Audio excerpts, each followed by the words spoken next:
Hello, I'm Michael Mayer from vocalwisdom.com, and in this video I'm going to talk about Cuperto. Now, Cuperto may be familiar to some of you watching, and maybe some of you might be thinking, what the heck is that? Well, obviously it's Italian, at least it's an Italian term. It's not really something that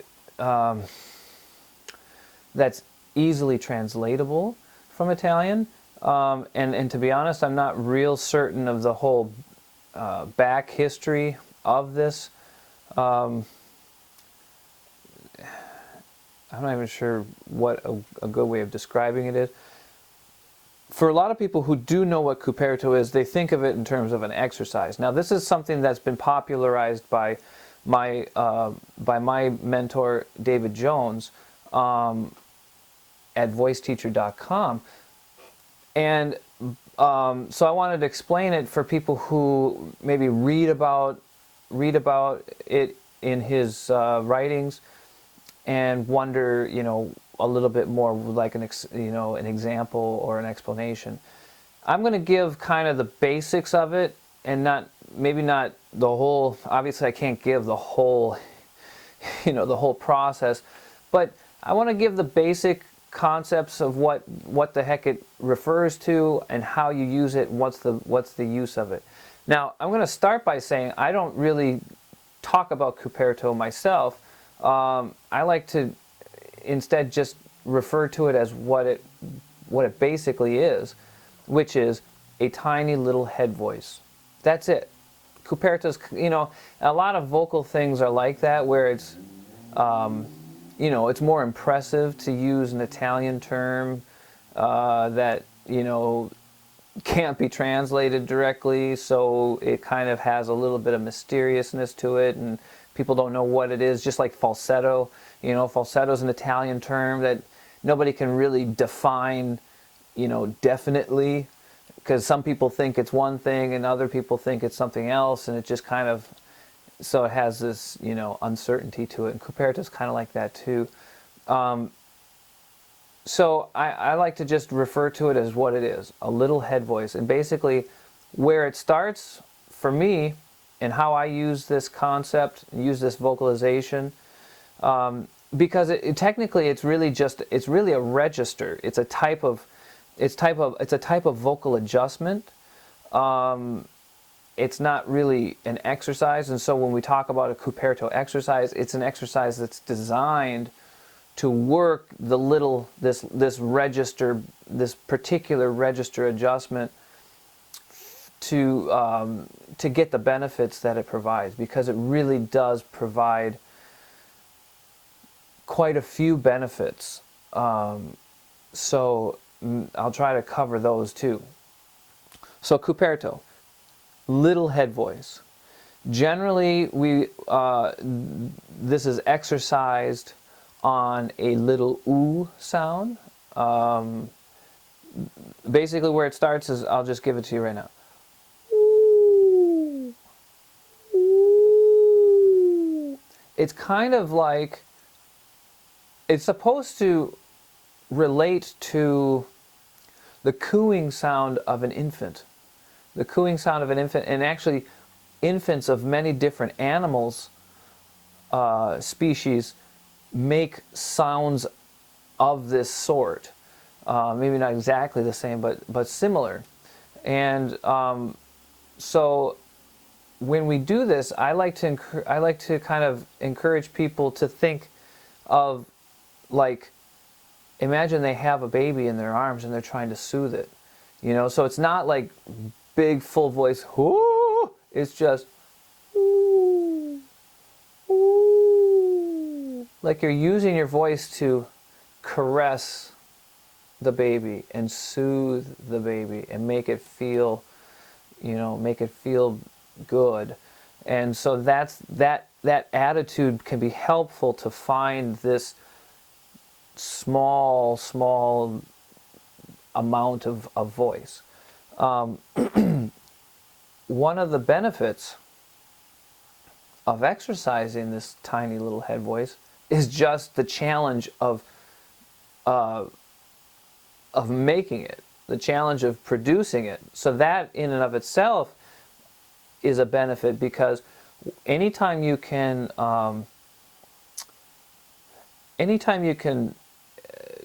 you can get your voice to find a different balance and a different adjustment, there's benefit in that, because anything you do that's different than your normal is going to start widening the range of possibilities. So for this is a huge, huge benefit in that sense, because it's teaching us how easy the voice can be. That takes no breath support. That takes no effort. It's just so it shows us how easily the voice can operate if we use it that way, instead of always using it forcefully or always using it disconnected. That doesn't take very much to make happen, but it's disconnected. It's not a true vibration, where is a true vibration. And if you do it kind of in the middle range, notice I'm demonstrating it actually not very high, it starts to actually become sort of a true voice.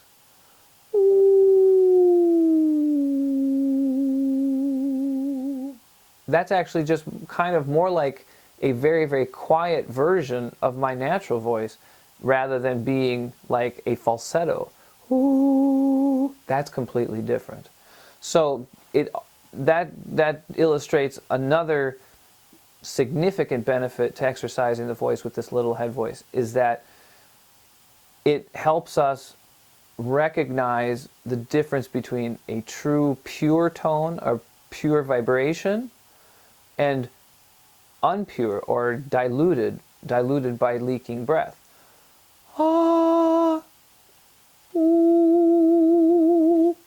Because it's so gentle, it's very obvious. And it's such a low intensity that it's obvious that if it's impure.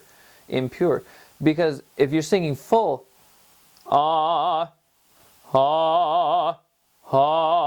it's not as obvious that the second one is impure.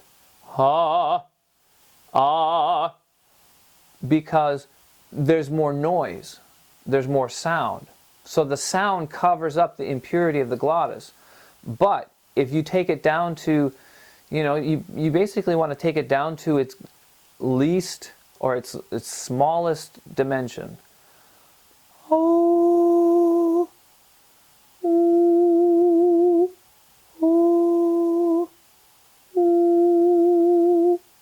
And so for anybody curious as to how I define falsetto, falsetto is the impure vibration. That's falsetto. It's an attempt at head voice, but it's not a true vibration. Where head voice is an actual vibration that produces tone that's a particular that is an actual register. Now this is pure head voice and very small head voice. So it's not something we would probably sing with unless we were diminuendoing down to nothing. And that's another benefit of exercising the voice this way, is the ability to, because this is the smallest, smallest dimension that we vocalize at, we can diminuendo down to that much. Whereas if we're we diminuendo from a full voice that isn't noticeably impure, but when we diminuendo down, it turns into air, where now we're still making a vibration. So that's another one of the benefits, is getting to the very smallest dimension a pure glottis, a pure vibration.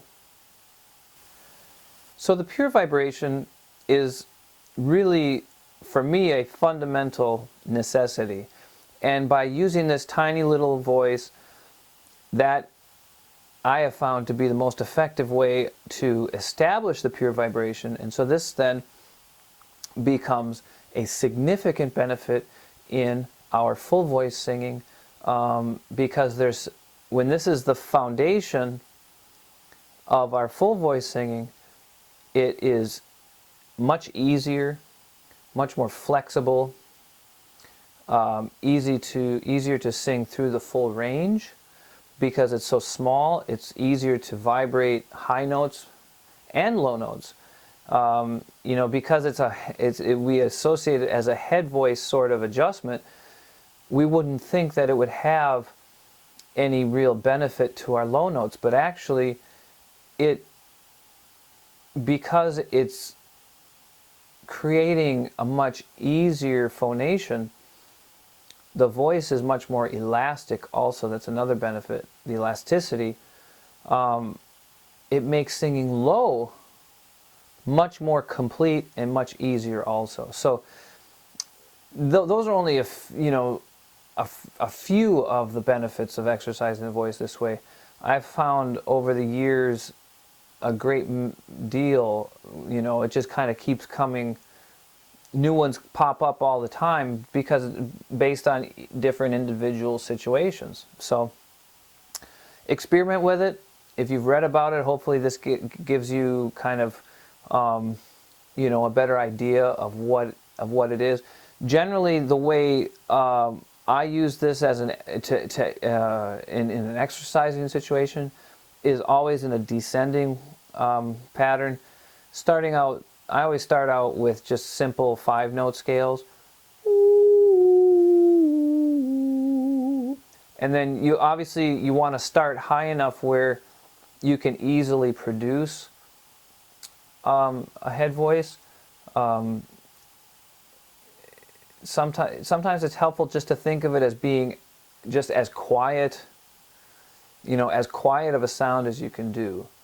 So, because sometimes a lot of people fall into this pattern that if it's higher, it has to be louder. So then, you're trying to do, and they kind of automatically, they can't control themselves. They automatically go, they're singing full voice, or at least they're having this full voice sort of influence. So you want to remember that you're just trying to go for not really singing. You're just trying to make a particular kind of sound, and it's a very quiet sound, and so that's where the benefit comes from. If trying to sing full voice with this pure head voice, it's not meant for that. So that's a mistake that I've learned. So you learn these things over the years, and by making the mistakes, and so hopefully my warning will at least keep some people from making that mistake.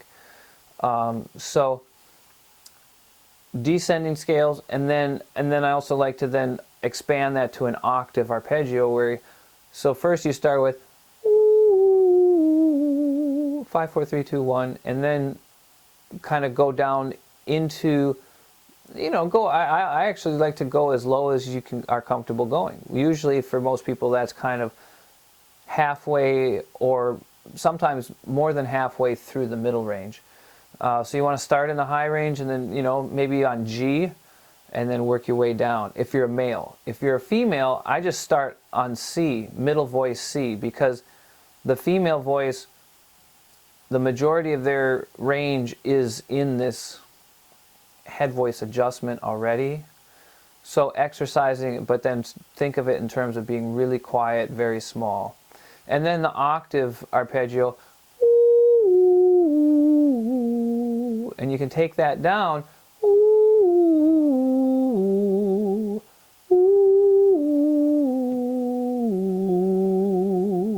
and what it does is it trains the middle voice to have this, in the middle range, to have this little head voice underneath it at its core, so that for male voices especially, they're not always trying to sing the middle range with just the chest voice adjustment, and this makes everything much more easy to accomplish.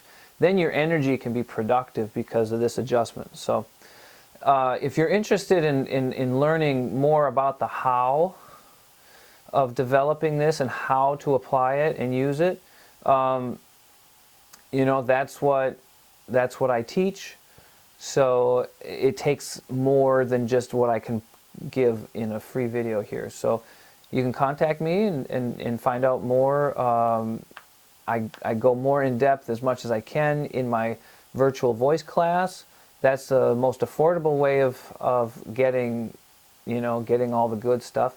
Or you can have a personal consultation with myself over Skype, and just contact me for information on how to do that. I hope this has been helpful. I know I'm just kind of skimming the surface on this, but hopefully it gives you a place to start if you're interested, and or clarifies some confusion that maybe from just reading about it you weren't sure about. So thanks for watching. Check out vocalwisdom.com for more information at the blog and the things I've had written there. And I look for you at the next video. Thanks a lot.